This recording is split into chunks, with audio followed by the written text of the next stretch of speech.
जब आपकी किस्मत अच्छी होती है तो आपको 90 के दशक का फ़िलिप्स का पॉकेट रेडियो भी ब्रांड न्यू पैकेट के साथ मिल जाता है। लेकिन जब आपके कारनामे ख़राब होते हैं तो आप उसको संभाल कर नहीं रख पाते।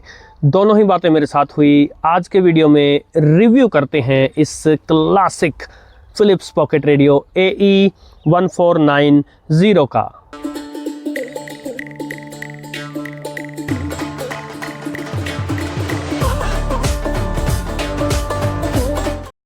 साथियों, अनेक वीडियोस में आपने मुझे कहते सुना होगा कि अभी रेडियोस का खजाना है।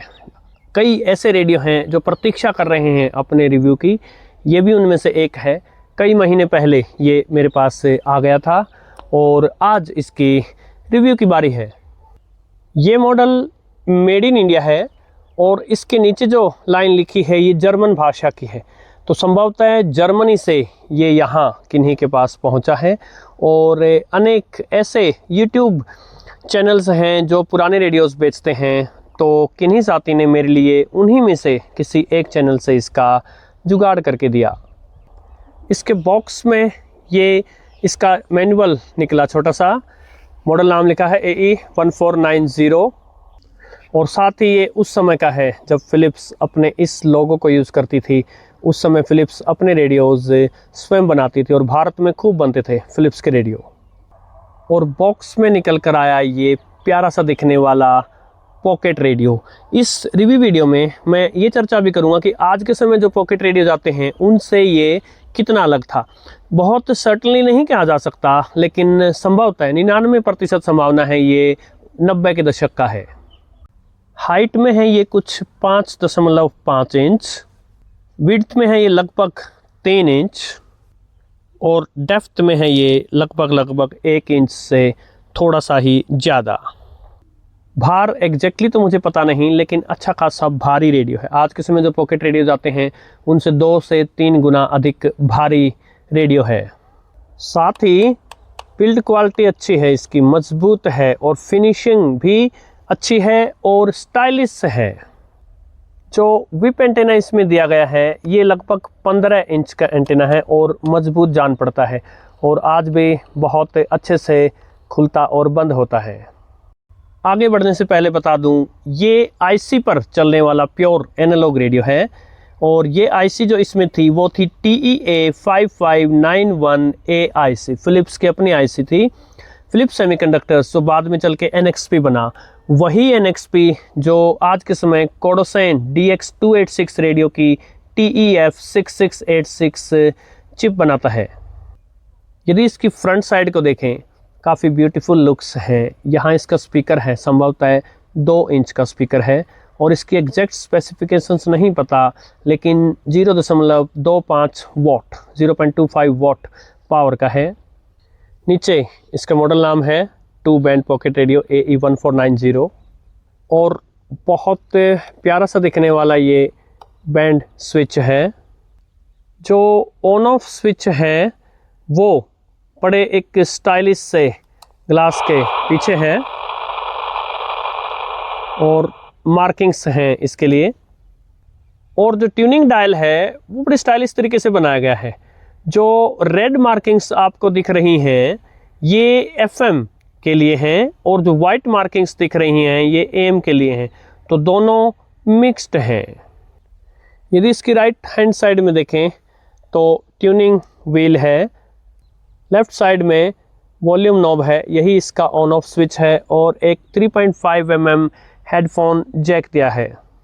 बैक साइड में फ़िलिप्स का ये लोगो जिन रेडियोज़ पर आता था उस समय फ़िलिप्स का बहुत बड़ा हाथ था अपने स्वयं के रेडियो बनाने में, मेड इन इंडिया। और ये चलता है 2 AA सेल्स पर जो घड़ी में डाले जाते हैं उन पर। अब इन एनालॉग रेडियोज़ की एक ख़ास बात थी, इन्हीं 2 सेल्स से जब मैं आज के कोई DSP पॉकेट रेडियो चलाता हूँ वो नहीं चलता क्योंकि ये थोड़ा डाउन हो चुके हैं, लेकिन ये रेडियो इनसे धड़ाधड़ चल रहा है। और इन्हीं सेल्स को चेंज करते समय मेरे हाथ से यहाँ से थोड़ा सा इसका हिस्सा टूट गया। हालांकि किसी गम के माध्यम से मैं इसको जोड़ तो लूँगा, किंतु बैड हैंडलिंग की वजह से ये टूट गया। तो विशेषकर जब आप इसका ये लीड खोलते हैं सेल्स का, या सेल्स को बाहर निकालते हैं, डालते हैं, और आप इसके विप एंटेना का यूज़ करते हैं, तो हमेशा ध्यानपूर्वक करें, धैर्य से करें, शांति से करें। और अब क्यों ना इसकी साउंड क्वालिटी सुन ली जाए। तो यहाँ के local FM station Hisar 102.3 megahertz पर मैंने इसे ट्यून कर दिया है। जी बिल्कुल, और भारत की बेटियां किसी से कम थोड़े ना है। हाँ जी जी, बहुत हिम्मत और बहुत जोश के साथ ये जीत हमें मिली है। हाँ जी, भारतवासियों से सब दुआ हाथ जोड़ के यही दुआ करें जी, सब दुआ करें जी। भारत की बेटियों ने महिला विश्व कप क्रिकेट जीत डाला, और उसी के साथ इसने अपने साउंड से मन जीत डाला। फिलिप्स का कोई भी रेडियो हो, उसकी बेस जो है वो देखते ही बनती है, और इतना छोटा सा स्पीकर और उसके अनुसार जो इसका साउंड है उसमें ओवरडोज नहीं कहूँगा, एक डिसेंट बेस से देखने को मिली। तो अब हम चलते हैं रिसेप्शन पर। आज के रेडियोज़ के मुकाबले मुझे ये कितना अलग लगा। तो पहली बात, मजबूत है, भारी है, साउंड बेटर है, स्विचेस वगैरह हैं जो गुड क्वालिटी के हैं, एंटेना बहुत अच्छी क्वालिटी का है। तो इन सभी चीज़ों में जो है आज के पॉकेट रेडियोज़ को ये पछाड़ देता है। रही बात रिसेप्शन की, तो रिसेप्शन जो है इन रेडियोज़ का एक्स्ट्रा ऑर्डिनरी नहीं होता था। इसका रिसेप्शन डिसेंट है, एवरेज है दोनों ही बैंड्स पर। पहले एफएम चेक करते हैं। एफएम स्टेशंस यहाँ से 90 से 180 किलोमीटर दूर हैं। काफ़ी धीरे धीरे ट्यून कर रहा हूँ।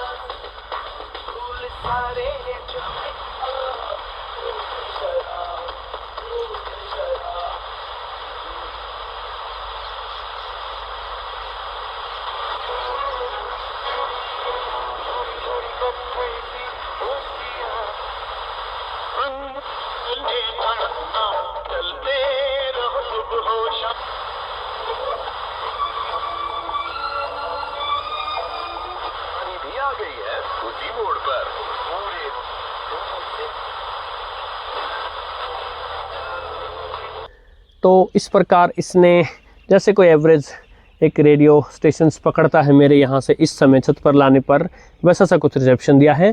चलते चलते एएम मीडियम वेव बैंड पर चल पड़ते हैं हम।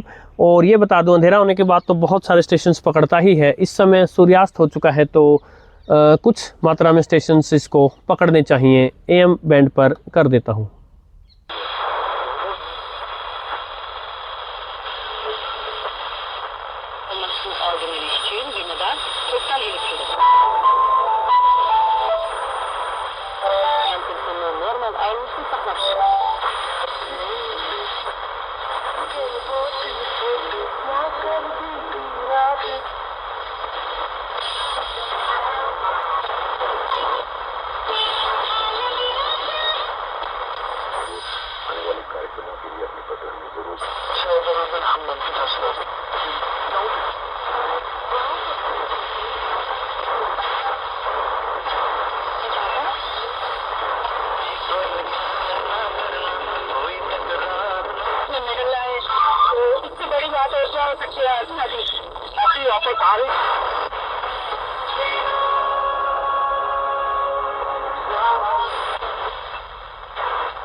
तो इस प्रकार इसका ट्यूनर जो है वो राउंड शेप में है और अच्छी खासी डिस्टेंस हो जाती है इस प्रकार घूमने पर। तो एक पॉकेट रेडियो के हिसाब से देखें तो मुझे इसका ट्यूनर पसंद आया है, और साथ ही एम बैंड भी मुझे पसंद आया है। अबव एवरेज डेफिनेटली है ये एक पॉकेट रेडियो के हिसाब से।